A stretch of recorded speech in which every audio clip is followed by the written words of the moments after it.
Hello students, आज के इस वीडियो में बेसिकली हम लोग थोड़ा सा अपने सब्जेक्टियल ट्रैक से हट के कुछ अदर बात पे डिस्कशन करने वाले हैं कि आखिर हमारे बच्चे, आप ऐसे सोचिए कि हमारे परिवेश में जितने भी बच्चे हैं जो पढ़ के आ रहे हैं, 10th पास करके आ रहे हैं, हमारे सभी बच्चे अच्छे हैं। सबके अंदर कुछ ना कुछ क्वालिटी होती है, उनमें विशेषता है और वो कुछ ना कुछ कर गुजरने की क्षमता भी है। लेकिन आज के परिवेश में वो जितना सक्सेसफुल होना चाहिए वो नहीं हो पा रहे हैं, अपने पथ से वो कहीं ना कहीं विचलित हो जा रहे हैं। तो इस विचलित होने का कारण क्या है? इस कारण को ढूंढने जब हम निकले तो बहुत कुछ हमको निष्कर्ष मिला और उसका जो जो जो चीजें हमें दिखी उसका एक कंक्लूड करके हमने कुछ बातों को मिलाया और आपके सामने रखने का प्रयास कर रहे हैं कि आखिर क्यों हमारे बच्चे सब संसाधन के साथ, उनके अंदर पढ़ने की जिज्ञासा और इच्छा के साथ भी वो कहीं ना कहीं उनमें भटकाव हो जा रहा है। और भटकाव का कारण से वो पढ़ाई जो है उनकी इस तरह से डिस्टर्ब हो रही है, वो डिप्रेशन के शिकार हो रहे हैं, सब्जेक्ट को सही से सीख नहीं पा रहे हैं, उनका मतलब वो कहीं ना कहीं वो प्रेशराइज हो रहे हैं और अनिद्रा के शिकार हो रहे हैं, सही से वो सो नहीं पाते हैं। बहुत सारी चीजें हैं जो बच्चों को कहीं ना कहीं डेविएट कर रही है, बच्चों को उनके परफॉर्मेंस को घटाने में बड़ी मददगार साबित हो रही है। तो इस चीज को हम यहाँ कहें तो इसके दोषी हमारे बच्चे नहीं है। हम ये आप अब इस चीज को कह सकते हैं हमारे बच्चे दोषी नहीं है, एक्चुअल में इसके दोषी अगर हम कहें तो ये हमारा संसार है। और इस संसार का जो माया जाल जो आपको दिख रहा है, ये नया माया जाल सोशल मीडिया जो आपके सामने दिख रहा होगा, और इसी सोशल मीडिया के एडिक्ट होते जा रहे हैं हम और हमारे बच्चे। और इसी सोशल मीडिया के माया जाल में हमारे बच्चे जो परफॉर्मेंस करना चाहिए था वो परफॉर्मेंस वो नहीं कर पा रहे हैं। ऐसे सोचिए, ऐसे समझिए, वो हम लोग पहले देखा करते थे, आज भी देखते हैं, बहुत सारे बच्चे जो है वो कमी या लोग कमी के कारण से और गाइडेंस नहीं होने के कारण से सुनते देखते हैं प्लेटफॉर्म पे या कहीं भी वो सुलेशन सूंघते हैं या कुछ भी इस तरह का मादक पदार्थ का उपयोग करके अपने लाइफ को हेल कर रहे हैं। तो आपको सोच के ताज्जुब होगा कि उससे भी खतरनाक मायाजाल सामने आपका सोशल मीडिया एडिक्शन है, जो आपको कहीं ना कहीं दिन प्रतिदिन आपके परफॉर्मेंस को गर्त में गिराने का काम कर रहा है। इस सोशल मीडिया में आप सामने देख पा रहे हो, जितने भी सोशल मीडिया हम आज के डेट में यूज कर रहे हैं वो कहीं ना कहीं हमारे परफॉर्मेंस को घटाने में मदद कर रहा है। तो इससे हमको समझने की आवश्यकता है, इस पे सचेत होने की आवश्यकता है और इस पे कुछ ना कुछ हमको ऐसा करना होगा जिसके कारण से हम इस माया जाल से कुछ हद तक मुक्ति पा सके। इस पे विस्तृत रूप से चर्चा करेंगे। तो एक तो हमको ये समझ में आया, आप समझिए, तो ये सोशल मीडिया का जो माया जाल है वो कहीं ना कहीं हमारे बच्चों के परफॉर्मेंस को तो बुरी तरह से इफेक्ट कर रहा है। बच्चे उसी में इंगेज हैं। आप ऐसे सोचिए कि ये बच्चे क्लास, अब हम बच्चे कहते हैं, हम पेरेंट्स पूछते हैं या हम पूछते हैं तो बच्चे कहते हैं सर हम तो क्लास कर ही रहे, हम स्कूल जा रहे हैं, हम कोचिंग जा रहे हैं, सब जगह पढ़ाई कर रहे हैं। हाँ भाई, तुम पढ़ रहे हो, घर पे भी सर हम बैठ के पढ़ते हैं, हम क्वेश्चंस करते हैं, लेकिन उसमें जहां भी तुमको समय मिलता है ना, तुम क्या करते हो? तुम बैठ के मोबाइल शुरू हो जाते हो, तुम सोशल मीडिया पे स्लाइड करना शुरू कर देते हो, स्क्रॉल करते हो, शॉर्ट्स देखते हो, देखते देखते तुम कहां डेविएट हो जाते हो तुमको पता नहीं चलता है। तो वो अपने स्लॉट्स में, टीचर्स क्लास में अभी ट्रेंडिंग है, बच्चे अगर हम क्लास में पढ़ा रहे, ये ह्यूमन टेंडेंसी अब होता जा रहा है जो ऑप्ट करते जा रहे हैं बच्चे। अब बच्चे जैसे सर में क्लास में टीचर नहीं है तो उनको क्या करना चाहिए था? उनको कॉपी रिवाइज करना चाहिए था। अब वो क्या कर रहे हैं? वो मोबाइल में बिजी हैं, वो स्क्रॉल कर रहे हैं, इधर जा रहे हैं उधर जा रहे हैं। उनको कहीं ना कहीं वो अपने टाइम को, अपने प्रीसियस समय को कहीं ना कहीं बर्बाद कर रहे हैं। जिस दिमाग को शांत होकर कंसंट्रेट होकर पढ़ना चाहिए वो इस माया जाल के दलदल में खुद को फंसाते जा रहे हैं। इससे बचने की आवश्यकता है। तो थोड़ा सा इस पे और हम चर्चा करेंगे। इसके पहले एक बात आप थोड़ा सा और समझेंगे। ये एक तो ये इसकी क्या कमी थी, ये तो अपने आप में तो था ही। एक नया चीज आ गया आज के डेट में हमारे सामने है, वो है हमारा आर्टिफिशियल इंटेलिजेंस।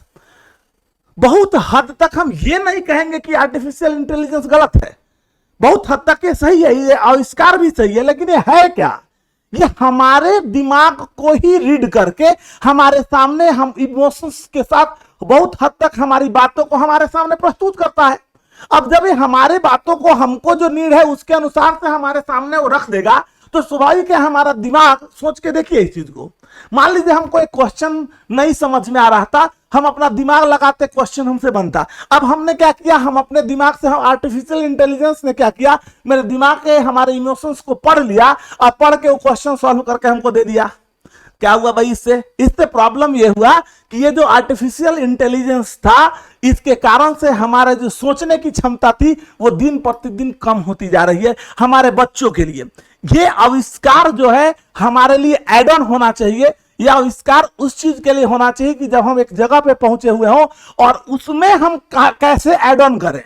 ये हमारी जो क्षमता है, उस क्षमता को और ज्यादा विकसित करने के लिए, उसको सपोर्ट करने के लिए as a support system use होना चाहिए, जो हम कहीं ना कहीं इसका यूज उस डायरेक्शन में कर रहे हैं जो हमको पंगु बना सकता है। तो हम इस पे ज्यादा डिस्कस नहीं करेंगे क्योंकि इसके बहुत सारे फायदे भी हैं, बहुत सारे इसके नुकसान भी हैं। आप सामने देख सकते हैं, हमने दोनों बातों की चर्चा की है। हम किसी पे विशेष टिप्पणी नहीं कर रहे हैं। किसी इस पूरे पॉइंट के एडवांटेज और डिसएडवांटेज हर चीज के होते हैं, लेकिन जब बात एडवांटेज और डिसएडवांटेज की हो रही हो तो उसमें वैसी चीजें जो हमारे बच्चों के दिमाग को, मस्तिष्क को डेवलप कराने से रोके, हमको उससे उनको बचाना पड़ेगा। तभी उनके दिमाग का विकास होगा और तभी वो अपने पोटेंशियल का सही यूटिलाइजेशन एक सही डायरेक्शन में कर पाएंगे। तो हमारा पर्सनल सलाह अपने बच्चों के लिए है कि जब तक आप एक पर्टिकुलर जगह तक नहीं पहुंच जाए तब तक इन चीजों से बचे, अपने ब्रेन का सही इस्तेमाल करें। बात क्योंकि सोशल मीडिया की हो रही थी और सोशल मीडिया पे जब हम सर्च कर रहे थे लोगों को, तो एक बड़ा ही इंटरेस्टिंग फैक्ट हमारे सामने आया। एक चीज बताता हूं, आप गौर करके समझिए। ये जो चेहरा सामने आपको दिख रहा होगा, हम आशा करते हैं इन चेहरों से आप भली भांति परिचित होंगे। एक भी चेहरा इसमें ऐसा नहीं होगा जिस चेहरे को आप नहीं जानते होंगे, जिस चेहरे को आप नहीं पहचानते होंगे। आपको सोच के ताज्जुब होगा, ये हमारे जो है, ये हमारे भारत के टॉप 30 रिचेस्ट पर्सन है, सबसे धनी मनी व्यक्ति। हमारे देश के 30 सबसे धनी व्यक्तियों का ये लिस्ट है। अब आप समझिए कि 30 जो धनी मनी व्यक्ति हैं, उन धनी मनी व्यक्तियों में से 25 व्यक्ति ऐसे हैं जो सोशल मीडिया का यूज ही नहीं करते। एक बात समझो बाबू, तुम सोशल मीडिया का यूज काहे करते हो? अपना भोकाल टाइट करने के लिए। तुमको लगता है कि तुम सोशल मीडिया का यूज कर रहे हो तो तुम्हारा भोकाल टाइट हो रहा है, तुम्हारे लाइक्स आ जा रहे हैं, 1000 लाइक आ गए, 2000 लाइक आ गए, दोस्तों के बीच में अपना ताल ठोक रहे कि भाई हमारा इतना आ गया, हमारा इतना आ गया, और इसी मिसमराइज करके इसी दुनिया में तुम जी रहे हो और अपने पढ़ाई से कोसों दूर तुम जा रहे हो। तो ये चीज तुमको, ये तुम्हारे दिमाग को खोलने की आवश्यकता है और तुम्हारे दिमाग को झन्ना देगा और तुम्हारे दिमाग को खोल देगा कि ये गौर से देखो कि 30 अमीर व्यक्तियों में से ये जो 25 व्यक्ति ऐसे हैं जो कभी इंटरनेट की दुनिया में, ये सोशल मीडिया की दुनिया में तो है ही नहीं, और जो 5 व्यक्ति ऐसे हैं जो अगर हैं भी तो उसमें से केवल 2 ही व्यक्ति हैं जो फेसबुक, ट्विटर और इंस्टाग्राम पे हैं, और 3 व्यक्ति जो हैं वो भी प्रोफेशनल जितने भी सोशल मीडियाज हैं उसके ऊपर वो काम कर रहे हैं। तो तुम सोचो, क्या तुम कभी इस चीज को सोचना, खुले दिल से, तहे दिल से अपने ऊपर हाथ रखना दिल पे और गौर से मन शांत करके गहरी सांस लेके तुम एक बार जरूर सोचना, क्या तुम मुकेश अंबानी से ज्यादा धनी हो? क्या तुम इनसे ज्यादा फेमस हो? क्या इनके आसपास तुम पहुंच सकते हो? नहीं ना। फिर भी ये क्या है ना, ये कहीं इंस्टाग्राम पे है, ना किसी फेसबुक पे है, ना किसी सोशल साइट पे है। फिर भी इनसे धनी कोई हो सकता है? इनसे कोई फेमस ज्यादा हो सकता है? नहीं हो सकता है। इसका सीधा मतलब है कि जो हम झूठा दलील अपने दिल को दे रहे हैं कि हम सोशल मीडिया पे हमारे इतने फॉलोअर्स हो गए, सोशल मीडिया पे हमारे इतने लोग हो गए, सोशल मीडिया पे हमारे इतने लाइक्स हैं, हम इतने बड़े स्टार हो गए, तो थोड़ा सीखो और समझो इनसे ज्यादा रिचेस्ट कोई हो सकता है, लेकिन फिर भी ये सोशल मीडिया पे नहीं है। तो नहीं है तो क्या ये सक्सेसफुल नहीं है? क्या ये उस लेवल पे पहुंचे हुए नहीं है? क्या इनकी पूछ नहीं है? क्या इनको लोग पहचान नहीं रहे हैं? क्या लोग इनकी विशेषता लोगों के बीच में क्या कम हो रही है? नहीं ना। तो ये बात समझने की आवश्यकता है कि जब तुमको ऊंचाई तक पहुंचने की आवश्यकता है, तुमको उस लेवल पे पहुंचने की आवश्यकता है, लोग तुमको ढूंढ के तुम्हारे पीछे पड़ेंगे।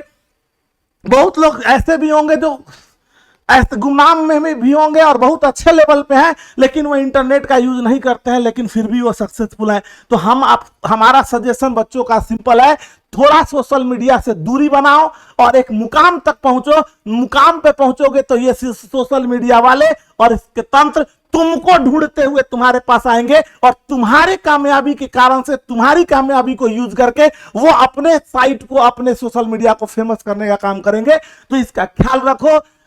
ख्याति आदमी विशेष के अंदर होती है, कोई सोशल मीडिया उसको ख्याति प्राप्त नहीं कराता है, इसलिए इसका जरूर ख्याल रखें। यही चीजें आपको आगे बढ़ाने वाली है। अब एक चीज थोड़ा सा और, उस बात को जो हमने यहाँ डिस्कस किया, इन लोगों को अगर आप समझ रहे थे, इसमें अगर आप आते हैं, इस चीज को यहां से देखिए तो आपको समझ में आएगा। दुनिया का सिंपल अगर समझो तो दुनिया का सबसे ज्यादा लोग इंटरनेट पे कौन है? तो भारत के लोग ही हैं जो इंटरनेट पे अपने ज्यादातर समय को सोशल मीडिया पे बर्बाद करते हैं और अपना समय दे रहे हैं। तो ये कहीं ना कहीं हमारे लिए अलार्मिंग है कि आखिर क्यों हमारा दुनिया में सबसे ज्यादा सोशल मीडिया अकाउंट भारतीयों का है। भारतीय ही सोशल मीडिया पे सबसे ज्यादा है। हमारे बच्चे लगभग 3.5 से 4 घंटा जो है, ऐसे सोचिए 3.5 से 4 घंटा जो ज्यादातर लोग हैं, अनुमानित अगर कहें तो हर लोग मोबाइल पे अपना समय 3.5 से 4 घंटा के आसपास हर व्यक्ति दे रहा है औसतन। और बच्चों की बात करें, नई ट्रेंड जो हमारे अलार्मिंग है, 7 से 9 घंटे लगभग पर हर एक बच्चा, यंगस्टर जो है वो अपना समय मोबाइल पे दे रहा है। तो अगर 9 घंटे बच्चे अपने जो है वो अपने समय को, अपने ब्रेन को विकसित करने में नहीं लगाए, ब्रेन को शांत करने में नहीं लगाए, बॉडी को फिट कराने में नहीं लगाए, तो स्वाभाविक है अगर उस 9 घंटे का यूज अगर वो सोशल मीडिया पे करेंगे, बैठे बैठे मोबाइल चलाने में अगर व्यस्त रहेंगे, तो स्वाभाविक है हमारी जो क्षमता है वो दिन प्रतिदिन घटेगी ही, और उसको घटना ही है। इसलिए इसका आप लोग जरूर विचार करेंगे और जरूर सोचेंगे। जो निष्कर्ष आपके सामने आएगा वो आपको जरूर उस चीज को अलार्म करने का प्रयास करेगा कि सोशल मीडिया हमारे लिए कितना बड़ा भविष्य का अभिशाप बन रहा है। तो इस बात को समझते हुए हम इस बात को यहाँ पे आपको एक्सप्लेन कर दें कि किन किन चीजों का आपको ख्याल रखना चाहिए जब आप सोशल मीडिया पे हैं। और सोशल मीडिया से बचने का सीधा साधा व्यवस्था है कि अपने आप को कंफर्ट जोन में ले जाएं। तभी आप, कंफर्ट जोन का मतलब होता है कि आप जो काम कर रहे हैं उस काम में सक्सेसफुल होने के लिए अपने आप को उस डायरेक्शन में ले जाने का प्रयास करें। और इसके लिए कुछ चीजें जो मुझे समझ में आई कि किन किन चीजों के ऊपर फोकस करके आप अपने लिए हेल्दी इन्वायरमेंट बना सकते हैं। एडुकेशन का हेल्दी इन्वायरमेंट, बॉडी के लिए हेल्दी इन्वायरमेंट, अपने आसपास लोगों के लिए हेल्दी इन्वायरमेंट बना सकते हैं। जिसमें से पहले तो आप अपने आप को सोना सिखाइए। अपने बॉडी को कम से कम 7 से 8 घंटे ऐसा दे कि आप सो सके, क्योंकि आज सबसे बड़ा प्रॉब्लम यही है। हम रात में भी बैठते 3 बजे 4 बजे तक स्क्रॉल कर रहे 2 से 3 घंटा सो रहे हैं। तो स्वाभाविक है क्लास में बैठते हुए भी हम बातों को नहीं सीख पाएंगे, हमारा ब्रेन वहां है ही नहीं कि वो समझ पाएगा। दूसरी चीज, हम अपने आप को रिलैक्स करने का प्रयास करें। आप मेडिटेशन करें, नहीं कुछ तो रोड पे निकल जाए, आधे घंटा टहलने का काम करें, अपने बॉडी को रिलैक्स करेंगे, उसका फायदा मिलेगा। एक इंपॉर्टेंट चीज है, अपने ब्रेन को हमेशा आप प्लास्टिक की तरह यूज करें। रिफर्बिश प्लास्टिक कह सकते हैं आप। प्लास्टिक बेसिकली क्या है? प्लास्टिक रिजनरेट कर सकते हैं। तो हम अपने ब्रेन को रिजनरेट कर सकते, मतलब ब्रेन के अंदर जो कंटेंट्स हैं उन कंटेंट्स को हम क्या कर सकते हैं? रिजनरेट कर सकते हैं। पुरानी चीजों को हटा सकते हैं, नई चीजों को उसके अंदर इनबिल्ड कर सकते हैं और अपने लिए एक फ्रेश इन्वायरमेंट बना सकते हैं। सोशल मीडिया से दूर हो सकते हैं और होने में ये बहुत मदद करेगा। जब आपको कुछ लगे ऐसा, जब सोशल मीडिया की तरफ एडिक्शन है, आप जा रहे हो, तो कुछ इधर उधर करने के बजाय मोबाइल से दूर रहें। मोबाइल को कोशिश करें कि आप दूर रखें। आप हमेशा चार्ज भी लगाएं तो बेड और हर जगहों से दूर रखें। उससे क्या होगा कि मोबाइल आपसे दूर रहेगा तो आप उसके आसपास नहीं पहुंचेंगे। उसके बाद अपने शेड्यूल में आप अपने आसपास खाने पीने की वस्तुएं रखें, पानी रखें। जब कुछ उस तरह का डेविएशन हो तो आप वो कुछ ना कुछ खाते रहें, कुछ ना कुछ अपने पीते रहे और उससे अपने आप को, अपने बॉडी को, अपने ब्रेन को एनर्जी देते रहे कि वो टायर्ड फील ना करे और जिस कारण से आपको दूसरी तरफ जाने का मौका ना मिले। आप अपने बॉडी को, जैसा कि हमने बताया, थोड़ा एक्टिव रखने का प्रयास करें, थोड़ा सा सोशल हो। सोशल का मतलब सोशल मीडिया नहीं, सोशल का मतलब सोशलाइजेशन। सोशल का मतलब अपने आसपास बड़े बुजुर्गों से मिले, अपने छोटों से मिले, छोटों को सिखाएं, बड़ों से सीखें, अपने बॉडी को मतलब रिलैक्स करने का व्यवस्था करें, आसपास जो है इन्वायरमेंट को समझें, इन्वायरमेंट के बारे में स्टडी करें और उससे अपने आसपास के लिए खुशनुमा माहौल क्रिएट करने का काम करें। और सबसे इंपॉर्टेंट चीज है वो है अपने मेंटल हेल्थ के लिए आप जब भी आप कुछ भी कर रहे हैं, जब आप रिलैक्स, अपने आप को मेंटली रिलैक्स करें। मेंटली रिलैक्स करने का मतलब यही हुआ कि अपने आप अपना कंसंट्रेशन बनाते हुए आप इस चीज को समझें कि आप इस काम के लिए बने हुए हैं, आप ही हैं जो इस काम को कर सकते हैं। स्ट्रेस फ्री रहें, क्योंकि जिंदगी में जब तक आप जिएंगे, आप इस धरती पे पैदा होके आ गए तो निश्चिंत रहिए कि मरते दम तक आपके पास स्ट्रेस रहने वाला है। जिंदगी से ये स्ट्रेस वर्ड जो है ना, वो अब कभी खत्म होने नहीं वाला है। तो जो कुछ चीजें जब जिंदगी भर साथ चलती है ना, तो उसके साथ साथ रहने का आदत बनाना चाहिए, उसके साथ साथ खुशनुमा माहौल बनाते हुए उसमें जीने का माहौल ढूंढना चाहिए। तो उस स्ट्रेस के साथ आप कैसे जी सकते हैं, उसके लिए आप माहौल क्रिएट कीजिए, अपने ब्रेन को हेल्दी रखिए, हमेशा रिफ्रेश रहिएगा और सोशल मीडिया से जितना दूर रहिएगा आप नई नई चीजों को सीख पाइएगा और अपना काम कर पाइएगा। तो जो मुझे ऐसा लगा, जिस चीजों से सोशल मीडिया जो हमारे आसपास हमारे बच्चों को जो खराब कर रहा था, उससे रिलेटेड कुछ बातें थी जो मुझे लगा कि आपसे शेयर करनी चाहिए। आशा करते हैं कि हमारी बातें जो है बहुत हद तक आपको समझ में आई होंगी और उन चीजों के बारे में हम बताने में कामयाब हुए होंगे। चलिए, इस वीडियो में हम यहीं तक डिस्कस करेंगे। अगले वीडियो में हम आएंगे तो हम सब्जेक्टियल कंटेंट्स या और भी कुछ इस तरह के मुद्दे होंगे जहां से हमारे बच्चों के कैरियर, उनके भविष्य दांव पे लगे होंगे। उन सभी चीजों को सुधारने के लिए हम कुछ ना कुछ नए वीडियो लेके आपके पास जरूर आएंगे। हम इस पे डिस्कस करेंगे। हम चाहेंगे कि आपका भविष्य, आपका कैरियर आपके पास मिले और जब भी हम लोग लाइव मिले, ऑनलाइन मिले या ऑफलाइन मिले, कहीं भी मिले, हम हंसते हुए चेहरे के साथ मिले। धन्यवाद।